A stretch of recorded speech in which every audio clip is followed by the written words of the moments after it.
हिंदी पाठशाला में आप सभी का बहुत बहुत स्वागत है। यदि आप हमारे चैनल पर नए हैं तो चैनल को सब्सक्राइब कर लें, बेल आइकन को प्रेस कर लें ताकि जो भी वीडियो अपलोड करूं उसका नोटिफिकेशन आपको मिलता रहे। वीडियो अच्छा लगे तो लाइक करना मत भूलें, आपकी लाइक ही हमारी एनर्जी है। आज मैं आपके सम्मुख प्रथमा पाठ भोजस्योदार्यम का अनुवाद लेकर उपस्थित हुई हूँ। भोजस्योदार्यम का अर्थ होता है भोज की उदारता। प्रस्तुत पाठ में क्या क्या कहा गया है सब कुछ स्पष्ट किया जाएगा। एक एक कठिन शब्द को भी स्पष्ट करें। तद कदाचित द्वारपाला अगत्य, ततः कदाचित अर्थात इसके बाद, ततः कदाचित इसके बाद, तभी द्वारपाल अगत्य आकर महाराजम भोजम महाराज भोज से प्राह अर्थात कहा।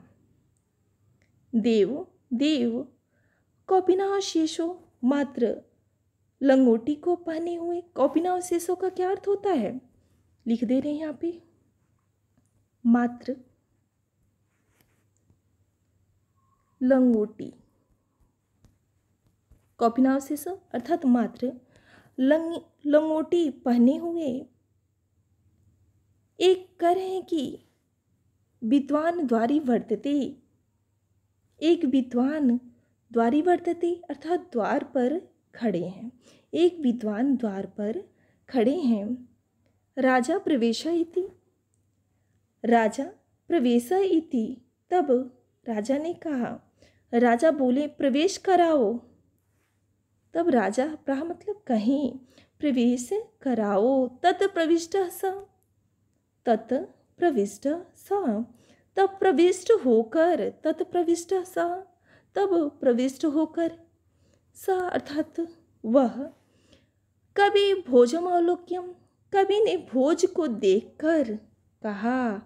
अद्य औलोक्यम मतलब देख करके, अद्य आज, मैं दरिद्र नाश, मैं दरिद्र नाशो मेरे दरिद्रता का नाश हो जाएगा। मैं दरिद्रो नाश अर्थात मेरी दरिद्रता का नाश हो जाएगा।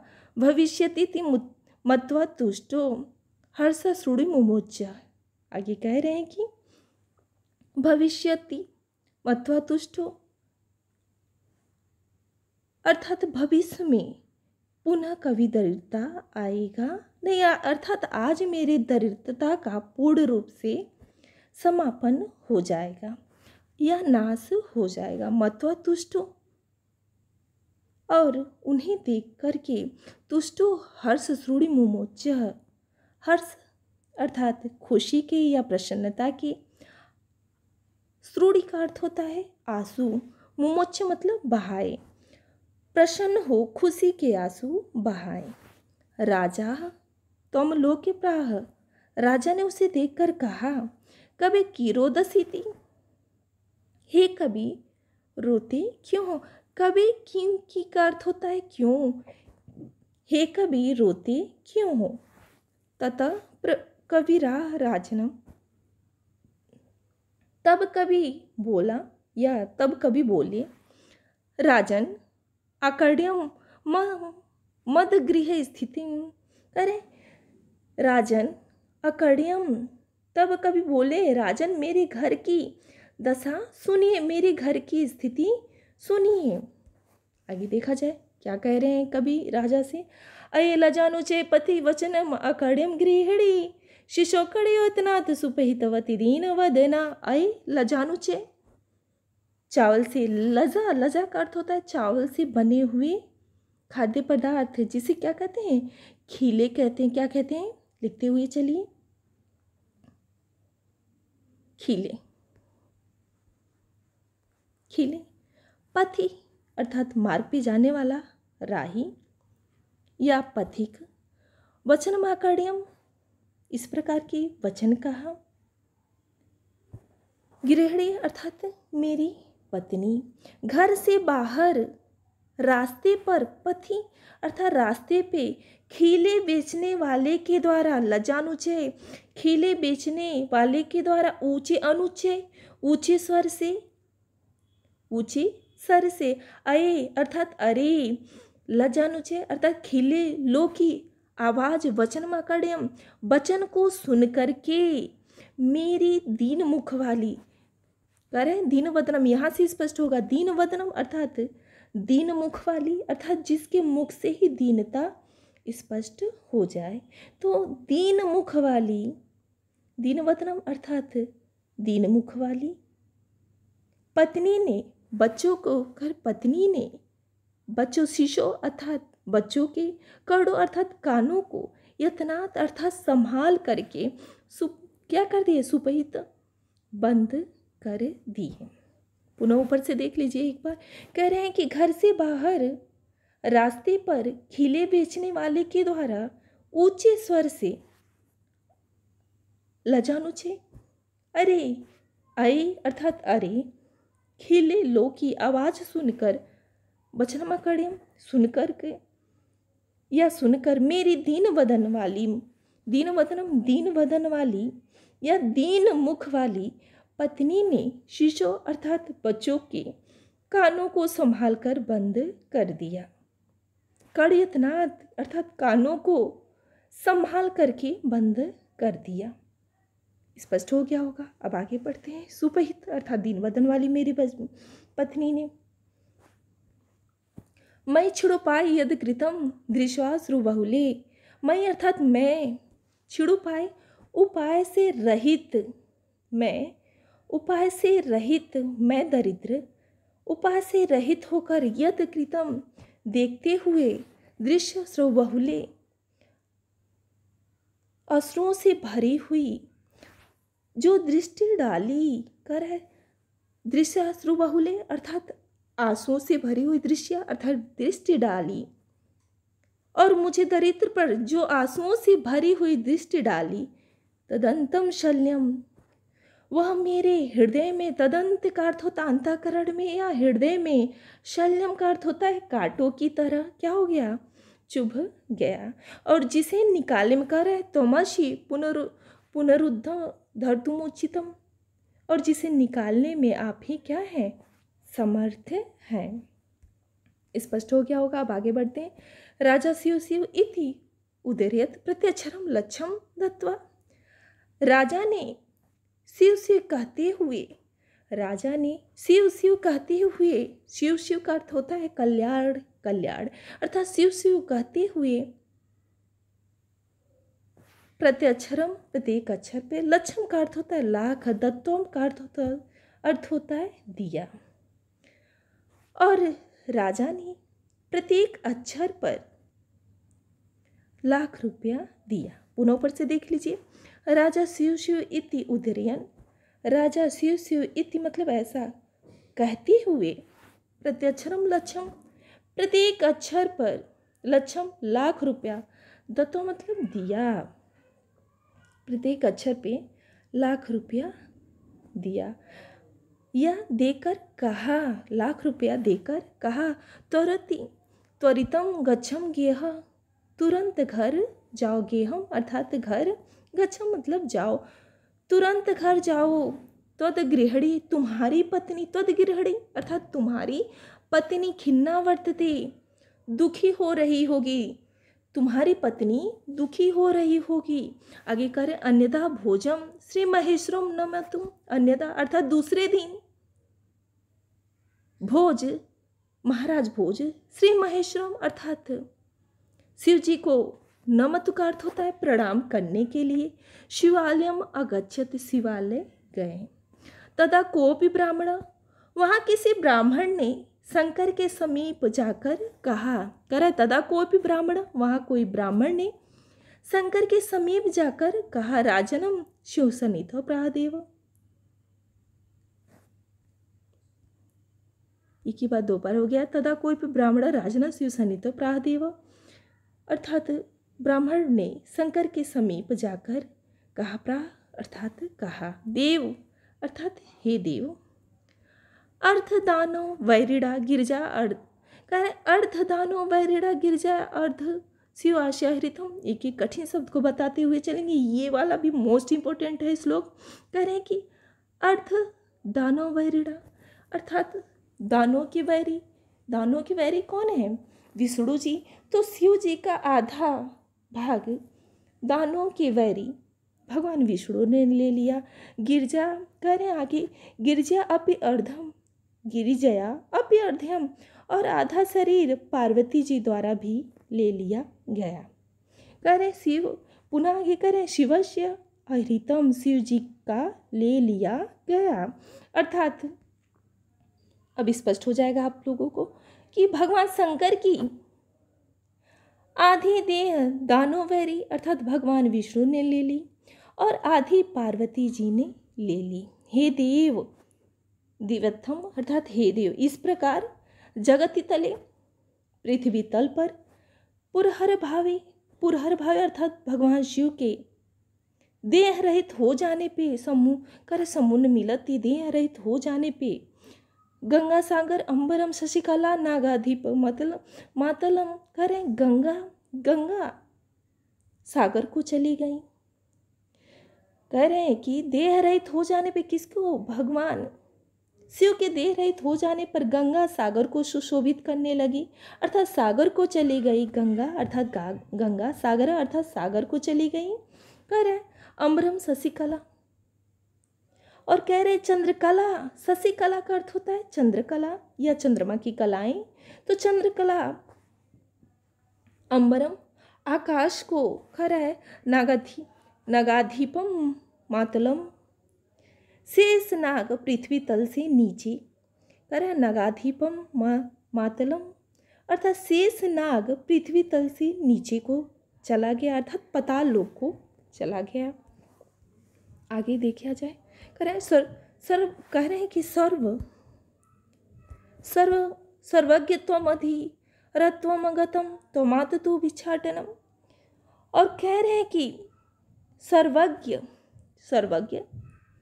तुम अधीरेश्वर तुम गतम, और ईश्वरता या शक्तिमत्ता या प्रभुता आपको प्राप्त हुई। और कह रहे हैं कि त्वम तु भिक्षाटनम, भीख और भीख मांगते फिरना मुझे इस प्रकार आपको प्राप्त हुई, और भीख मांगते फिरना मुझे, अर्थात सर्वज्ञता और ईश्वरता आपको प्राप्त हुई। और करे त्वमा अर्थात आपको, तो भिक्षाटनम और भीख मांगना फिरना मुझे, इस प्रकार भगवान शंकर के समस्त गुण विभिन्न स्थानों पे बट गए। ये वाली लाइन की मैं व्याख्या पुनः बता दे रही हूँ। कह रहे हैं कि सर्वज्ञ अर्थात सर्वज्ञता और ईश्वरता अर्थात शक्तिमत्ता या प्रभुत्ता, आप लिखते हुए चलिए मैं बोलती चल रही हूँ, अर्थात सर्वज्ञता। और करें तुम अधीरित्व अर्थात ईश्वरत्ता या शक्तिमत्ता या प्रभुत्ता आपको प्राप्त हुई। करें तुम गतम अर्थात आपको प्राप्त हुई। तो माँ तुम भिक्षाटनम, माँ तुम ये अलग है, माँ तुम भिक्षाटनम होगा। और करें भिक्षा मांगते फिरना, माँ मतलब मुझे। इस प्रकार कह रहे हैं कि इस प्रकार भगवान शंकर के समस्त गुण भिन्न स्थानों पे बट गए। इस श्लोक में यही बताया गया है। राजा तुष्ट तस्मे प्रत्यक्षरम लक्ष्यम ददो, राजा तुष्ट संतुष्ट होकर, राजा ने संतुष्ट होकर तस्मे प्रत्यक्षरम उसके प्रत्येक अक्षर पर 1-1 लाख रुपए दिए। लक्ष्यम ददो लाख रुपए दिए।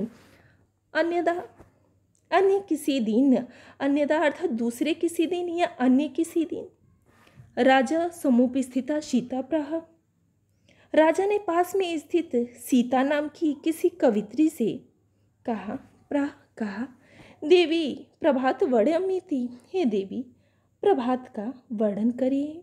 सीता प्राह, सीता ने कहा। विरल विरला स्थूल अस्तारा कालव्य सज्जना, विरल विरला। बेटा चूँकि मेरी तबीयत बहुत ख़राब है, लेकिन मैं कोशिश कर रही हूँ कि एक एक वर्ड को स्पष्ट करते हुए चलूँ, एक एक शब्द को स्पष्ट करते हुए चलूँ, क्योंकि मेरे आवाज़ में भी कुछ कंपन सा होगा आज। कह रहे हैं कि विरल विरला अर्थात विरल अविरला। कह रहे हैं कि विरल विरला, स्थूल इस तरह, स्थूल का अर्थ है बड़े तारे, स्थूल इस तरह का अर्थ होता है बड़े तारे, और विरल विरला का अर्थ होते थोड़े थोड़े। कलावी सज्जना, इस कलयुग में भी सज्जना मतलब सज्जन। इव मुने सर्वत्र प्रसन्नम भुनभः। कह रहे हैं राजा ने, तब आगे कवित्री कर रहे हैं, राजा ने कवित्री कर रही हैं, सीता नाम की कवित्री कह रही हैं कि बड़े तारे कलयुग में सज्जनों के समान बहुत कम हो गए हैं। स्थूल तारा अर्थात यहाँ से इसका अनुवाद होगा स्थूल तारा अर्थात बड़े तारे कलयुग में सज्जनों के समान बहुत क्या हो गए। कलविव अर्थात कलयुग में लिखते हुए चलिए, लिख दे रही हूँ मैं। कलविव, कलविव का क्या अर्थ होता है? कलयुग, कलयुग, कलविव अर्थात कलयुग। सज्जना अर्थात सज्जनों के समान। विरल विरला अर्थात बहुत कम हो गए हैं। और कर एवं मुनि, मुनियों के मन या अंतःकरण के सदृश, मुनियों के मन एवं मुनि अर्थात मुनियों के मन या अंतःकरण के सदृश सर्वत्र प्रसन्नम भुनभः। आकाश सर्वत्र कह रहे प्रसन्नम भुनभः, आकाश सर्वत्र निर्मल या स्वच्छ हो गया है। कह रहे प्रसन्नम भुनभः अर्थात जो आकाश है वो सर्वत्र निर्मल हो गया है। आगे कह रहे हैं कि अपसरित च ध्वांतम चित्त सत्वमीव दुर्जनम, अपसरित। और आगे कह रहे हैं कि अंधकार सज्जनों के चित्त से, कह रहे अपसरित, अपसरित च ध्वांत अर्थात अंधकार, अपसरित अर्थात अंधकार, चिताम सत्वमीव दुर्जना, सज्जनों की चिताम का अर्थ होता है चित्त से, दुर्जना अर्थात दुर्जनों की समान दूर हो गया है। जो अंधकार है वो सज्जनों के चित्त से दुर्जनों अर्थात कुकृतियों के स्मृति के समान क्या हो गया है? दूर हो गया है। और आगे कर रहे हैं व्रजंती च निशा क्षिप्रम लक्ष्मीरुद्यम मीनामयी, वो कह रहे हैं कि और रात्रि, व्रजंती च निशा, निशा अर्थात रात्रि, और रात्रि उद्योग रहित व्यक्ति के समृद्धि के समान। उद्योग रहित का क्या अर्थ होता है? अर्थात मैं लिख दे रही हूँ पुरुषार्थहीन, पुरुषार्थहीन अर्थात पुरुषार्थहीन व्यक्ति के समृद्धि के समान शीघ्र ही क्या हो रही है? समाप्त होती जा रही है। यहाँ प्रातः काल का वर्णन किया जा रहा है। रात्रि उस पुरुषार्थहीन व्यक्ति के समृद्धि के समान शीघ्र ही समाप्त होती जा रही है। अर्थात जो व्यक्ति धन कमाने में उद्योग न करके या परिश्रम न करके पहले उसे जमा धनी व्यय किए जाते हैं, जिस प्रकार उसकी समृद्धि शीघ्रतापूर्ण घटती जाती है, ठीक उसी प्रकार रात्रि भी क्या हो रही है? शीघ्रता से समाप्त होती जा रही है। स्पष्ट हो गया होगा। यहाँ ध्यान दीजिए, दिया है लक्ष्मी, लक्ष्मी अनुदमी नाम इव अर्थात उद्यम रहित या आलसी युक्त या पुरुषार्थहीन लोगों की संपदा के समान। अब आपको स्पष्ट हो गया होगा। तो मैं अंतिम वाली पंक्ति का पुनः व्याख्या कर दे रही हूँ ताकि आपको पूर्ण रूप से स्पष्ट हो जाए। वीडियो थोड़ा सा बड़ा होगा बेटा, लेकिन मेरी दावा है कि कितनों भी मेरी तबीयत खराब है लेकिन आपको ज्ञान में जरूर दूंगी। वो सारी चीज़ आपके मन मस्तिष्क में डाल दूंगी जो परीक्षा के दृष्टिकोण से अत्यंत महत्वपूर्ण है। तो व्रजंती च निशा क्षिप्र, कह रहे हैं कि व्रजंती अर्थात रात्रि उद्योग रहित व्यक्ति की समृद्धि के समान शीघ्र ही क्या हो रही है? समाप्त। व्रजंती च निशा क्षिप्र अर्थात जो रात्रि है वो उद्योग रहित या पुरुषार्थहीन व्यक्ति के समृद्धि के समान शीघ्र ही समाप्त होती जा रही है। अब स्पष्ट हो गया होगा। आगे बढ़ते हैं। अगला पैराग्राफ आपकी स्क्रीन पे है। राजा तस्य लक्ष्यम दत्वा कालिदाह प्राह सखे, राजा ने उसे 1,00,000 रुपये देकर कालिदास से कहा, सखे अर्थात मित्र, त्वमें प्रभात वर्णयमिति, तुम भी प्रभात का वर्णन करो। तब कालिदास कालिदास ने कहा, तत् कालिदास प्राह अर्थात कालिदास ने कहा। अभूत प्राची पिंगा करें, अभूत प्राची पिंगा रसपति रिव प्राप्य कनका। एक एक कठिन शब्द को बताते हुए चल रहे हैं कि प्राची का अर्थ होता है पूर्व दिशा, पिंगा का अर्थ होता है पीली, रसपति रिव का अर्थ होता है रसपति यु अर्थात पारी के समान, रसपति यु अर्थात ये लिख दे रहे हैं, ये दिक्कत दे सकता है, पारी के समान, पारी के समान कह रहे हैं कि प्राप्य कनक, कनक का अर्थ होता है स्वर्ण। तो कह रहे हैं कि पूर्व दिशा उसी प्रकार पीली हो गई है, कह रहे हैं जो पूर्व दिशा है, प्राची अर्थात पूर्व दिशा, उसी प्रकार पिंगा पीली हो गई है, जैसे सुवर्ण के संयोग से पारा पीला हो जाता है। सुवर्ण अर्थात कनक के संयोग से रसपति अर्थात पारा पीला हो जाता है। स्पष्ट हो गया होगा, ये इंपॉर्टेंट है।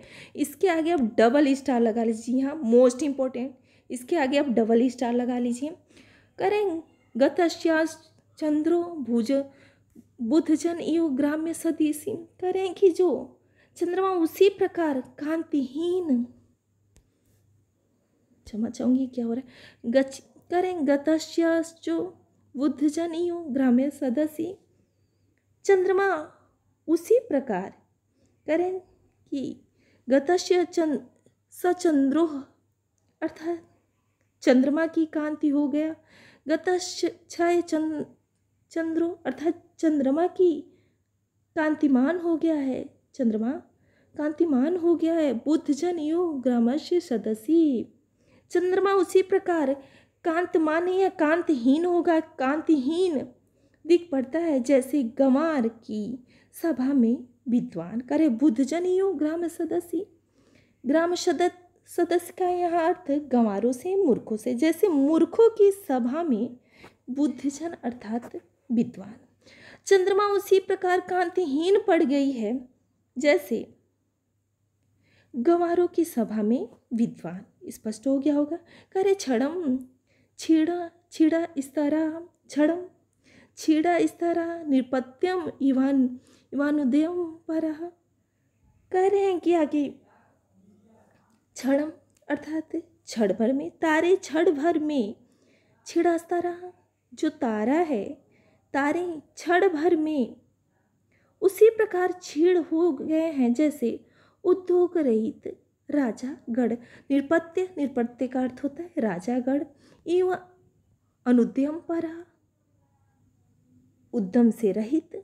तो तारे क्षण भर में उसी प्रकार छीड़ हो गए हैं, जैसे उद्यम से रहित राजा गढ़ या पराक्रम से रहित राजा गढ़। स्पष्ट हो गया होगा। अब आगे बढ़ते हैं। न दीपा रजन्ते द्रविड़ रहिता नमीव गुढ़, न दीपा राजन्ते। आगे कह रही हैं इस श्लोक के माध्यम से कि राजश्री छीड़ हो जाती है और दीप उसी प्रकार शोभा नहीं पाते, जैसे धनहीन व्यक्तियों के गुण। व्यक्ति चाहे कितना भी गुणी हो, समाज में उसके गुणों का उचित मूल्य या आदर नहीं होता। न दीपा रजन्ते, यहाँ दीपा का अर्थ दीपक से, और दीपक उसी प्रकार शोभा नहीं पाते हैं जैसे द्रविड़ रहितान में गुड़ा। द्रविड़ अर्थात धनहीन के समान, धनहीन अर्थात धन से, द्रविड़ रहितानमीव धन से रहित, द्रविड़ रहिता नमीव गुड़ा, द्रविड़ रहिता नमीव गुड़ा अर्थात धन से हीन व्यक्ति गुण को प्राप्त नहीं करता है। स्पष्ट हो गया होगा।